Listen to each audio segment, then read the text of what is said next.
We always say that plus minus can lie to you. It's a very fickle stat. Does it actually mean anything? But when it is so extreme or so similar to a very certain number, and it backs up a lot of bias that we already have, it really pops out and catches your eye. Fan, Drew, thanks for joining me this afternoon on the KSO show. Any guess who had the worst plus minus today for K-State? I was going to bring this up before you said that you were going to start the show with it. So let's see if Okay. Fan knows. So, Fan, you got an idea, maybe based off how we're talking? The worst plus minus? The worst plus minus on the team for K-State today. Would it be C.J. Jones? It would be C.J. Jones. He logged 23 minutes, so only 3 players played less than him today. Andre Kostic, which give me a break, Matthew Driscoll. Get Kostic in the game. Doreen Buka, who rolled his ankle very early, and Marcus Johnson, who's been put in a prison cell by the new regime. So, I don't know. Political prisoner Marcus Johnson, apparently. C.J. Jones, minus 28 today. How many points did K-State lose by? 28. That's insane. Who would have guessed? Did you feel vindicated when Jason Benetti talked about how much he liked Marcus Johnson? It doesn't surprise me, because Jason Benetti, well-known in ball knower communities, one of the best, not just in college play-by-play now, but as a voice in Major League Baseball. So it really doesn't surprise me. That's also probably a guy that hates Chris Getz. And that's not just because I also hate Chris Getz, but it's because Chris Getz took over the White Sox, and Benetti was like, this organization sucks so bad, I got to go work for the Detroit Tigers. So, yes. K-State loses 172 today, by the way, and 100 minus 72, that is 28, which gets you to C.J. Jones's minus 28. Looking at the plus minus, more impressive that C.J. Jones's ends at the number that K-State lost by, or that Buka was minus 7 in 4 minutes, or that Marcus Johnson was minus 6 in 2. Like, there were some pretty crazy ones. Yeah, true. But this is a C.J. Jones stat easily. Look, K-State got their butt kicked today, but I don't know that I've ever seen a plus minus that aligns so much with what I just watched that it's poetic that it was that bad today with C.J. Jones, because I every time I posted in the game thread, I said, look, I understand you don't have a lot of options. I legitimately would rather K-State go out there with 4 guys than C.J. Jones. And I've said this at all levels. I watched my brother play middle school basketball, and I would go, that kid is a liability. You can't put him out there with them because he's just taking up space. They don't want to share the ball with him. They know he can't do anything with it. It reminds me of a sketch they did on SNL where Jay Farrow would play Stephen A. Smith, and he would go on Weekend Update, and they were talking about the Miami Heat at one point. And he's talking about all these guys that could help LeBron James, step up or whatever. And and Seth Meyers is throwing out names, and he says one of them. I think he says Mario Chalmers. And he goes, well, Mario Chalmers has hit some really big shots in his career. And Jay Farrow goes, Mario Chalmers, he should be locked in a closet and given the wrong schedule, so he's not even in the same building. That's the stage we're at with the C.J. Jones thing. Which again, hey, not his fault. I want to preface this all with saying I'm not blaming the players for this season or any of this mess that's happened at K-State. That we know who's the culprit for that. He's been punished for that properly by K-State, I would say. He's not here anymore. The bad man cannot hurt you anymore if you're a K-State fan. You are going to have to watch 5 more games of this, though. But this is not me blaming the players. It's just pointing out C.J. Jones not meant for this level or meant to be getting the minutes that he got today. But yes, 172 K-State loses. Nate Johnson got off to a really strong start. Obviously, with the way that he played against Baylor and how he started tonight, probably not enough shots or looks for him in this game. But I think it goes back and boils down to teams are not afraid of PJ Hagerty and what he's going to do. So they are going to defer to just letting all their defensive work be put on Nate Johnson or David Castillo, which I think has really hampered what he could do. And then whenever Andre Kostic is in the game or Marcus Johnson, as Grant McCaslin very astutely had on the scouting board before the game. Those two guys are snipers. They got to really lock in on them. Their teams just aren't worried about PJ Hagerty, and he kind of proved a lot of those reasons today, because if he beats you, just foul him. He's going to go to the line and miss free throws. And I don't want anything to get confused. I actually thought that K-State put forth a decent effort today. Some shots didn't go for them early. They whittled it down to 10 at one point in the second half. So I was impressed by that. And then they just fell apart and gave Tech a 10-0 run in a 50-second stretch. And that kind of did them in. But for the most part, they actually hung in there a lot tougher than you would have anticipated today, even though the final score doesn't showcase that. But Texas Tech also shot the ball really well today, made a lot of tough shots in that situation as well. So Tech played really well today. K-State didn't, and that's what happens when you get a good team against a bad team. Yeah, and we talked a little bit on the board about what teams do when they lose a really good player. Oftentimes they respond with the kind of rally for the guy that's out, and I thought Tech did that without JT Toppin for the rest of the season. I mentioned before we got on that it was K-State's worst defensive efficiency of the season. I just checked the all-time KenPom records. It's actually K-State's second worst defensive efficiency allowed ever in the KenPom era, going back to 1997. So I do agree with you. The effort was better. I did not even watch the game. I didn't think the defense was that bad, but 1.45 points per possession, the second worst of any K-State team or game ever in the KenPom era, which is a bit of a surprise to me. But like you said, Tech came out making threes. They took it to K-State in that regard, and then also finished above 60% on twos. Didn't turn the ball over much. And, one of the things we thought, well, maybe without Toppin, K-State could be a little bit better on the boards, and they got beat pretty badly on the boards in this game. Tech had 35% offensive rebounding rate and outscored them 14-5 on second chance points. And when you're giving them 62% on two and 46% on three, and then allow them to rebound all those misses, that's a bad combo, especially when you don't force turnovers. So just, I don't think we thought Driscoll was going to turn this thing around and go undefeated the rest of the season as the interim coach. We talked about that last time, but kind of came back to earth, and Texas Tech played really well and now has tied the Jayhawks in the conference since KU decides to lose at home to Cincinnati by 16. Yeah, this was classic. Really good team dismantles a really bad team. Somebody posted about it after the game was over. That we know that K-State is bad this season, but it is impressive to lose by 24 to KU without Darren Peterson and by 28 without JT Toppin for Texas Tech. It was pretty clear about 8 minutes into the game that this was not going to be K-State's game. Like it was 7-7 early, and then the game got really hard for K-State. They became a lot easier to guard in the first half, and that kind of did them in the first half. Second half, they came out with a different strategy, try to get it in the paint. Worked for the most part, feeding McGriff. It opened up some driving lanes for the other guards.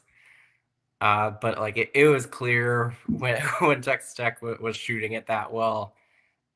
No, there aren't many teams that are going to beat Texas Tech when they shoot that well and are playing at home. I mean, Arizona lost to Texas Tech in Lubbock last weekend, and Texas Tech shot it pretty well. So I mean, that's case in point there. If they shoot it well with the defense that they play, they're going to win most games. Yeah, this is one of those where you take it whatever.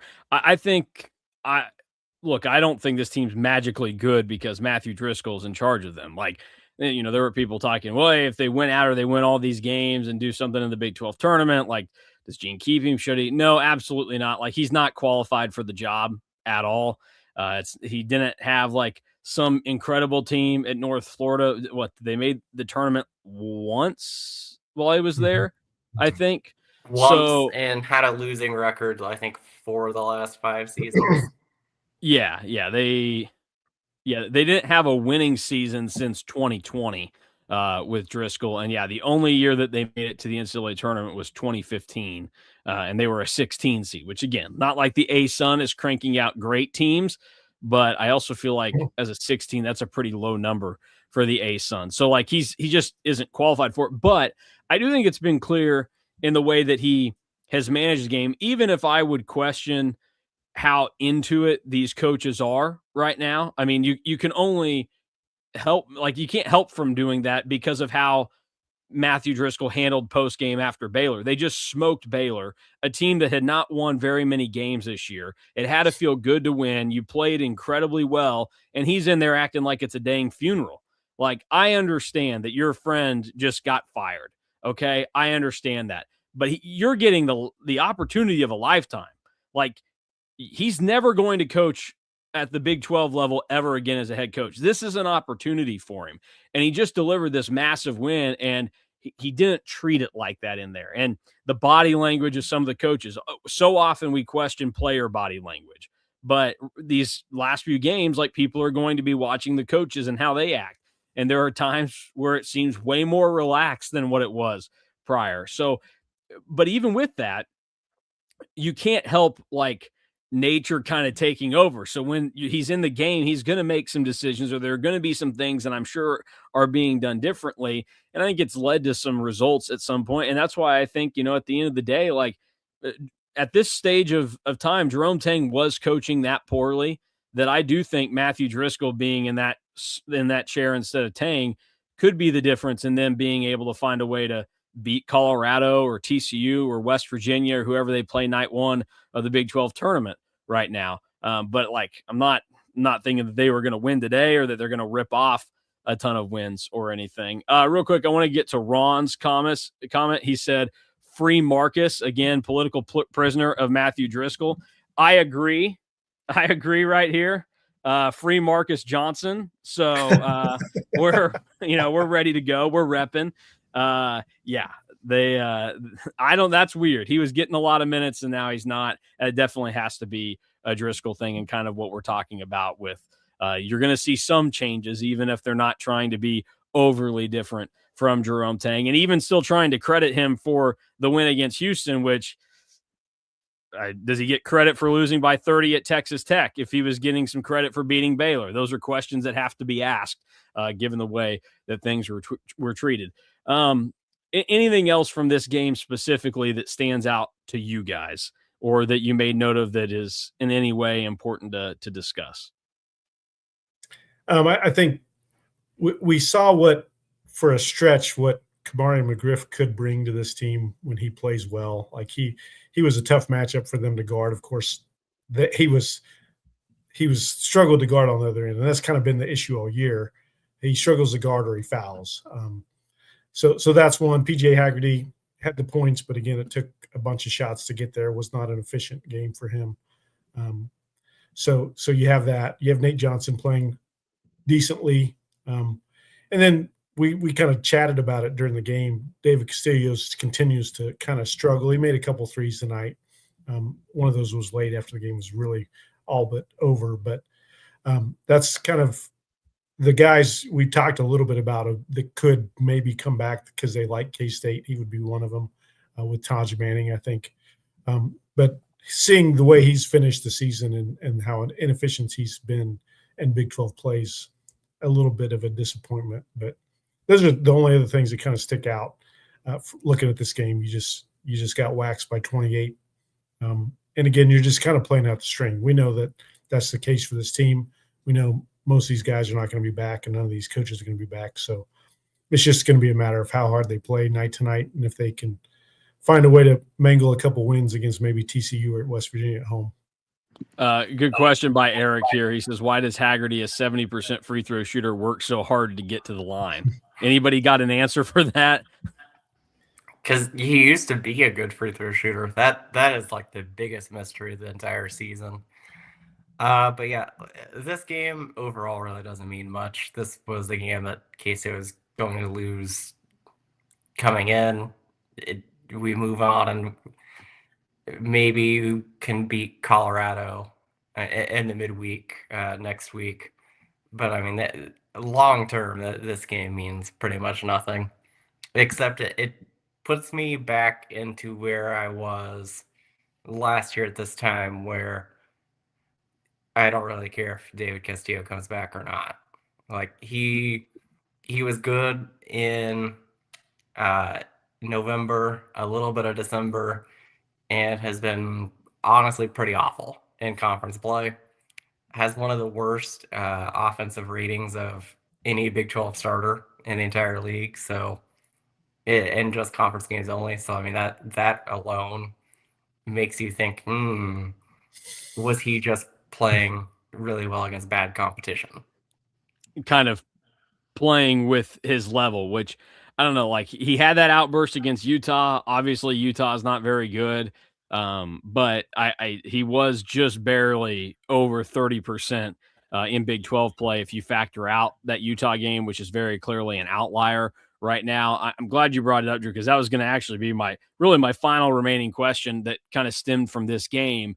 Because so much of this conversation over the next few games is going to be, are there any guys here that you want to kind of bring in or keep next season that kind of restart this program? And Castillo profiled as the guy that would maybe make the most sense. Now, like he wouldn't be to the level of Marquise Noel probably, although I wonder, kind of looking at it, the different types of players in terms of stature a little bit, a few more inches for David Castillo, maybe some other elements, but like the numbers may be a little bit more comparable between Castillo, his sophomore year, to Noel's, or to to his junior year leading into that last year at K-State. Maybe some other coach could find a jump or a leap there, but is there anybody right now that like you'd be fighting tooth and nail to try to keep if you're K-State? I think the only one that I would try for is Andre Kostic. Like, and Taj Manning can stay if he wants to. No, there's no one on this roster that you're like, man, we really want to have that guy back. I'm going to roll with whoever we bring in, and I think if they're a mid-major coach that has 4 guys that can come with him, that's a better option than trying to bring anybody from this team back, honestly, with where we're at. It'd be nice to see Taj Manning be another guy to finish his career at K-State that maybe we'll never see again. But that's really the only thing. I think he's a good culture guy, but he's definitely not a guy that should be starting or playing as many minutes as we're seeing from Taj right now. And I think we're kind of starting to see that from David Castillo as well. Yeah, just because I brought it up for comparison's sake, David Castillo this year, this isn't factoring in today's game, but he was at 11.2 points per game. Noel was at 12.4.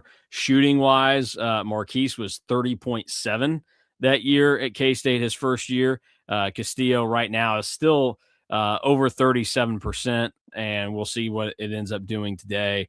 Both on a similar amount of field goal attempts per game. Noel was playing a little bit more. The real kicker here is, though, Marquise was averaging a full rebound more per game and nearly 3 full assists more per game. So he was definitely impacting the game in that fashion. So it'll be interesting to see. Maybe somebody else can see something there. I would disagree with, let's see, it was Tom's comment about David Castillo's Fort Hays State level good, and that's it, who he is.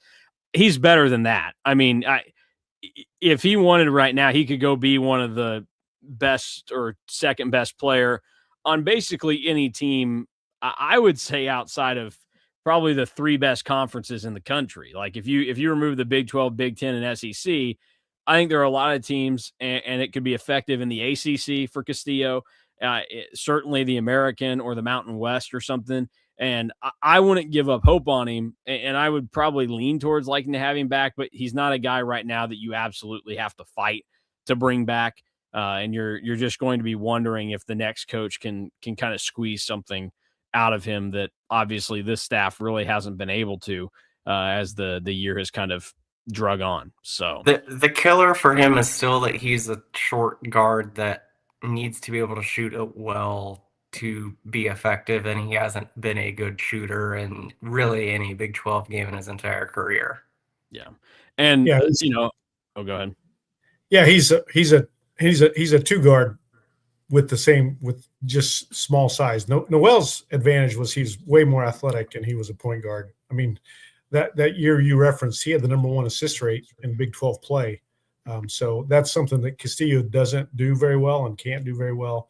And that's really the difference between the two as you look at them going into next year and what David Castillo could be. Yeah. And I would also say this, PJ Hagerty has another year remaining. It would be a horrible investment for K-State if they paid him the money to stay another year. You could probably let him go be on a 5th team in 5 years. It's like, this isn't supposed to be anything negative towards PJ Hagerty. I just don't think that he's a guy that helps teams at this level actually win games. We've seen it. He doesn't shoot it well enough. The impactful scoring isn't there. And there were a couple moments today that really stood out to me. I think it was about 2 minutes left in the first half.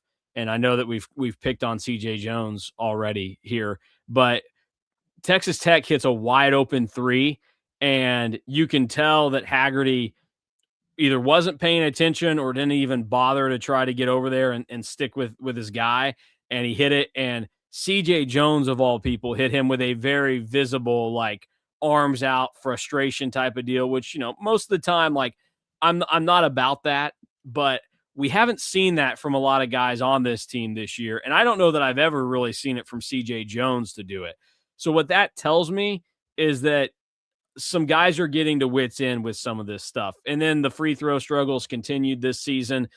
For a guy to drop like he did, I know that somebody made the comment about, well, last year was the only year that he was above 80% from the free throw line. Yeah, but he hasn't been like in the 60s bad. He was still mid 70s and everything. So to me, he's either checked out mentally on it, or he's just like a lazy approach to shooting his free throws, something with that. But you can tell then by his body language when he's shooting the ball and then how he handles the misses, like, there's some stuff there that just makes me go, I don't think you want that to be the guy that you're basing your team around moving forward. So if he ends up choosing to come back to college next year, I don't want it to be at K-State. And I think the next coach would be smart enough to realize that. There would also probably be some donors that would say, I really don't want to give you $2.5 million again for that guy. So we'll see how that ends up playing out. But yeah, I would move on from that into the Kamari McGriff point, kind of into that boat of dudes where they're solid enough. And I think they play hard and they give you more than you expected. And you kind of go, man, I wish he had another year and he could play on a team that was a little bit better or could put him in the right role that he kind of deserves. I thought, like, Justin Edwards and Stephen Hurt when I was in high school, those were two guys that if they got to play on a team that, wasn't having to bank on 3 freshmen to be good for them or get saddled with the mess that was the season before that, they'd be remembered a little bit differently, and it would have been good for them to have those opportunities because they were solid enough in the roles that they had. They just didn't have the right guys around them. So that's kind of where I set up. Fan, we haven't gotten to speak to you since Jerome Tang was fired. What do you make of the whole situation? And then we'll get your opinion on where you would like K-State to target the next head coach. Yeah, it was the right decision. It was inevitable to me, like it was going to happen. I don't mind Gene taking the chance at the For Cause deal. I mean, it's been discussed a lot since then, but I still think, given the weird language in the contract that Jerome Tang himself agreed to and his lawyers, that opened up the case that K-State would have something to go off of, especially after what he did and the attention and brushback that came after that press conference. I think we'd all agree it was not just that press conference that is in the For Cause part of. I mean, anybody with a brain would be able to come up with that. I mean, that's what K-State is going to say, because the more they say, the worse it gets. I mean, I think at times Gene has probably said too much in the 2 times he's spoken, the press conference and then the little interview he had with the Mercury. He probably said more than he needed to, but I don't think he said too much to hurt K-State's case. And I think K-State's got a good case. And I think Jerome Tang's lawyer Mars going on the attack on social media is evidence of that, because they're still trying to win the PR war to try to bring this. And I think all the most good legal experts that are not part of the situation and aren't biased are pretty much saying this is going to be a settlement at some point, probably pretty quickly, and it's going to be somewhere in the middle, not 18 million and not zero, but somewhere in the middle, probably more than likely. And I think anything K-State can save that they can use toward their next coach in the program next year helps K-State basketball. And I think that's what Gene was going for when he made the decision. And his hand was forced just because of how bad the situation was becoming as this thing's closed out. And that's kind of where I'm at with it. I think it's good that K-State can kind of get a head start and put out feelers with all these coaching agents to see where they're at, what they're thinking, and who they can go after and who's a realistic candidate for them. And I think maybe that doesn't mean they get their number one pick, but I think it gives K-State a leg up on everybody else that is going to be hunting this offseason. Yeah, I would say, to me, the approach that Gene Taylor's taken, and we've noted it a few times this week, but I just want to reemphasize that we're not idiots. We don't think that K-State is going to get out of this paying $0, or that maybe they even should, but also the contract says what it says, and we can also go through and use our critical thinking skills to understand that the conversation went from, can you really fire a guy with that big of a buyout as a basketball coach, to, okay, he's going to get fired, like that's going to happen this year. And then it finished on, can you let this guy finish the season coaching? Because that's where the conversation had gone after that Cincinnati press conference. And that kind of sets the stage well enough for Gene Taylor and how this goes. And again, at the very least, they take their shot. And if it becomes clear that they're not going to be able to chop any of the money down on this, they'll get out of it as quick as they can. They'll pay the money, they'll move on, and K-State will go and find a better coach. And your idea, fan, who would you like K-State to target, even if, it seems like maybe the Josh Schertz train could get away from K-State? So beyond him, where would you like to see the Wildcats end up? I think my top two are pretty clearly above everyone else that I would like them to go after. I think Jared Calhoun from Utah State and Eric Olin from New Mexico have some good coaching chops, have been successful in building programs from different situations. I like what Olin did at San Diego, and building them from a D2 school and then building them and transitioning to Division I is pretty impressive. And then carrying over to New Mexico, who's been a pretty good program for coaches over the years. I think there's a lot of good things that I like about his resume. And then Calhoun doing it at Youngstown State, having the best 2 seasons in the history of that program, even though they didn't make the tournament. He still had the best 2 seasons in the history of that program. And then now taking it to Utah State. Again, similar to kind of New Mexico, coaches have been good there. That doesn't mean they have always translated to the next level. But I like what he's doing there. I have went through and found some YouTube pressers and videos of both. I think they're both very smart basketball minds, articulate. And I think the head coaching experience piece to me is going to be important. I know it's an overreaction. It shouldn't be your only thing you're looking at after going with the longtime assistant route and it not working out. But I do think it's a good idea. Like if you find the right guy that has that experience, I think it's a good idea, just because it probably lets you get back into some of those donor pockets that have been pretty disillusioned after these last couple of years of K-State basketball. And maybe guys that are going to be better spenders, because they've had to buy a team in the NIL era on a budget at the places they've been. And now you getting a chance to come into a school that's got money and is proven to spend money in NIL and on your assistant coaching staff. So maybe you have a better chance. And I think that makes K-State an attractive job, even with the last few seasons and really the last 7, only one NCAA tournament in the last 7. I still think K-State's a good job and will be attractive to a good coach out there.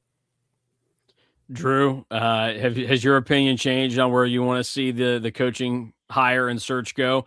And then you can answer after that how you would start to where the next coach has to go with their first additions and kind of building out a roster, because I know people are interested in that. Yeah, I would still say that my top two are also Jared Calhoun and Eric Olin. I'm torn about Alan Huss. Tough because High Point is like the big spender in their conference. So he had the best resources there, won a lot in 2 seasons. Sounds like a good practice run for him. They've won a lot this season without him. So I'm like kind of torn about where that could go, but like he's somebody that I think would be in that like third name. Siddle from UNCW, Mason's guy. I've thought about him a lot. That's probably my top 4 would be those 4, and then if it gets below that, it turns into how can you find somebody that I think that everybody kind of rallies around a little bit. Like Ben Jacobson is not a guy I would want for this job. Like 6 years ago, and more than 6. I want to know who did he float this to that all of a sudden after a billion years at Northern Iowa he's ready to get out, and did nobody say, Ben, I hate to bring this up to you, but do you realize like you've not done crap in a really bad basketball league for a long time? Drew, off the top of your head, you know the last time Northern Iowa was in the NCAA tournament? I would say probably like 2018, 2019, maybe. It was 2016. And keep in mind that they blew a double-digit lead with 45 seconds left to Texas A&M to get bounced in that thing. And it took them a half-court shot to beat Texas in the first round of that. And he's been at Northern Iowa forever. They're the only basketball school left in that league until he did nothing and let all these other schools rise up. So, no, Ben Jacobson, who did he talk to? Who is he trying to make think that this is a real thing? It is an absolutely not from me. If you get into the retread area, I've heard like mixed things about Chris Mack. I know somebody that's pretty close to Xavier, and they pointed out that like Xavier not hiring Chris Mack when he really wanted the job this past off season was kind of a red flag to him about Chris Mack potentially taking over at K-State. And that kind of makes me think, okay, like what does that look like then? So, because we've seen enough coaches that they leave a place and then the timing's right and they can go back. I mean, they were willing to do it with Sean Miller, but they weren't willing to do it with Chris Mack. That's kind of where I get like, but anywhere that you get into the retread category, it's like, holy crap! Like Steve Prohm's getting to do it at Murray State. He is. So then, like, if it gets below the top 4, I think it's going to take some, not like convincing, but like it will be a little bit uneasy, I think would be the word that I would use. In terms of roster construction, to be honest, without knowing who the coach is, it's really hard to know what their roster construction would want to be. What I would just want it to be is not just have one average to like maybe slightly above average big on a roster, and have like a more complete roster, because the last 2 years, last year K-State had too many bigs. This year they don't have enough. And the year that they had too many bigs, it wasn't that they had too many and like they were all so good it was hard to find minutes. It was like they were just physically there was too many from a number standpoint. And this year there's way too few, along with not being good enough. So as long as you have a more complete roster where you feel like you have like 8 or 9 legitimate Big 12 players, I don't care what the roster actually looks like. I also think in general, like, it's a great point. We don't know who the coach is, so it's tough to truly build out hey, this is where you should be looking to go and doing this. with building a roster, but we don't necessarily need to know the physical attributes of guys. I think even based off of what we just experienced the last 3 years of watching K-State basketball, you would like there to just be a different approach with what guys have in their head and how they're going to play and what their approach to the game is going to be, because we know that that's been a struggle for the last couple of years for this program, is getting players in there that buy into what they've signed up to be a part of, and then kind of following through with some other areas. If you find a good coach, he will find a good roster. That's usually how this goes. Yeah. Yeah. A couple of the things in the comments that I wanted to get into. Pop was asking about Herb Sendek at Santa Clara. They're in a fine spot this year. The WCC is not a very good basketball conference, and he's not been to the NCAA tournament since 2014 when he was at Arizona State. He had mixed results at ASU. They fired him for mostly going 500 in his career.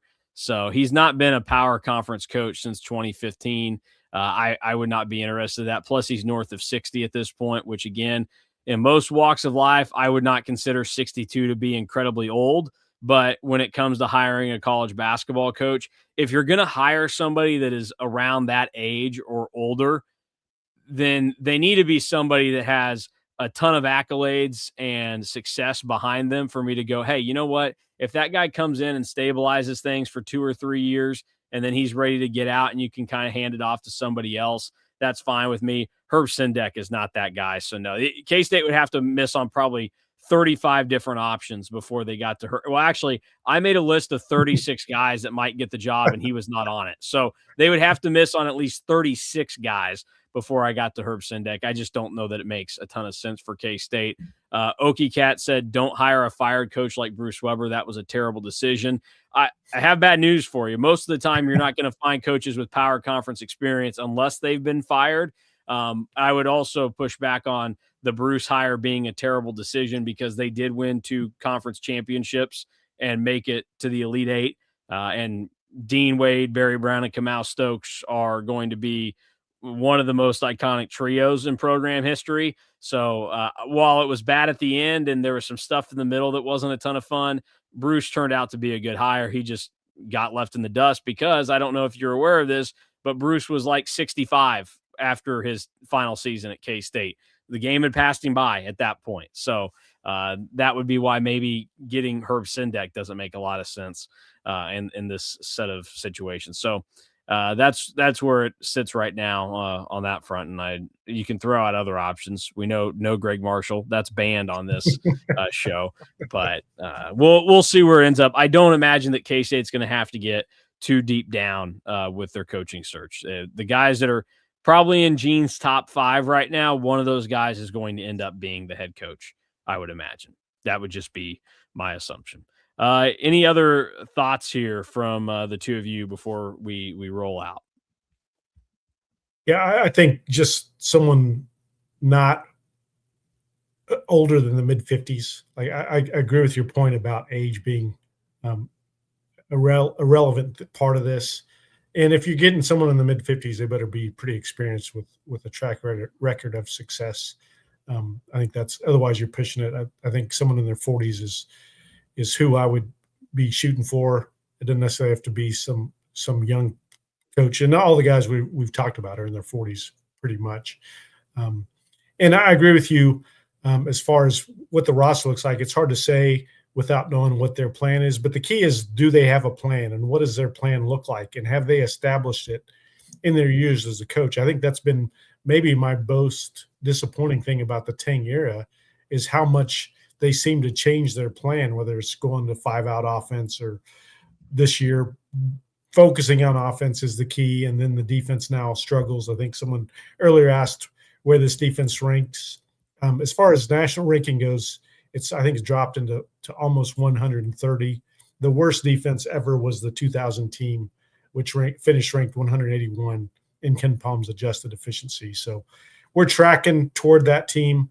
Probably won't quite get to that point, but this is one of the worst defenses K-State basketball has seen in the modern era for sure. And the thing was, that was kind of Tang's strength the first 3 years. They had defenses that ranked in the top 30 every season in adjusted efficiency.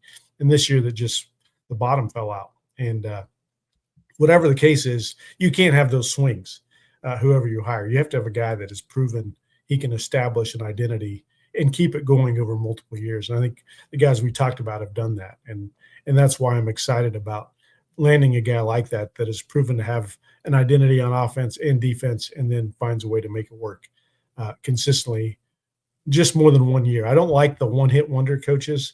I think I would rather not just get that guy, but a guy that's established. And I think there's plenty of good candidates with that record. Yeah. That's why Travis Steele at Miami would be pretty low on my list right now. Didn't go very well for him at Xavier, and he's had 1 year at Miami, which, it's an incredible year that they're having, but it would not vault him towards the top of what's going on here. That's why, Olin at New Mexico, where he did it multiple levels at UC San Diego, built them up, and then was incredible the last 2 years, or Calhoun at Utah State, where he's now done it multiple seasons there, and he has the good years at Youngstown State that you brought up. And I would also say, talking about the age, more than ever, age is kind of important in hiring these coaches in sports because of just how quick things are changing.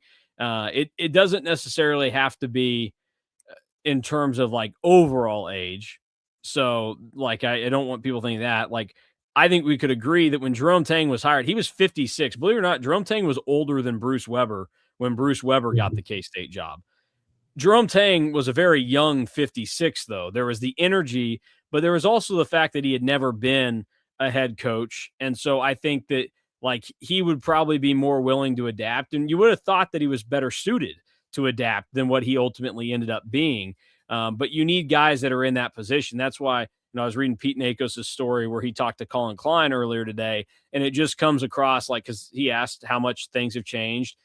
Guys like Colin Klein are ready for this because they're still young and new enough to this where adapting isn't going to be such an overhaul. They embrace it as a challenge as opposed to something that's just, the end of the world. Chris Kleiman had been doing this long enough that it was such a hard shift from how things had been done that it makes sense why he would go, I don't like this, or I don't know why we're allowing this to happen or how we keep up. You need guys that are going to embrace that and approach it as, this is just what we do now. And so I think that's where the age factor will play into this in some way. And certainly if guys are sustaining success at a lower level, I think that's proof that they're working as hard as they can to be, because it's not easy for guys in smaller conferences to keep the success going. There's a lot of volatility there sometimes. So we'll see how it ends up going.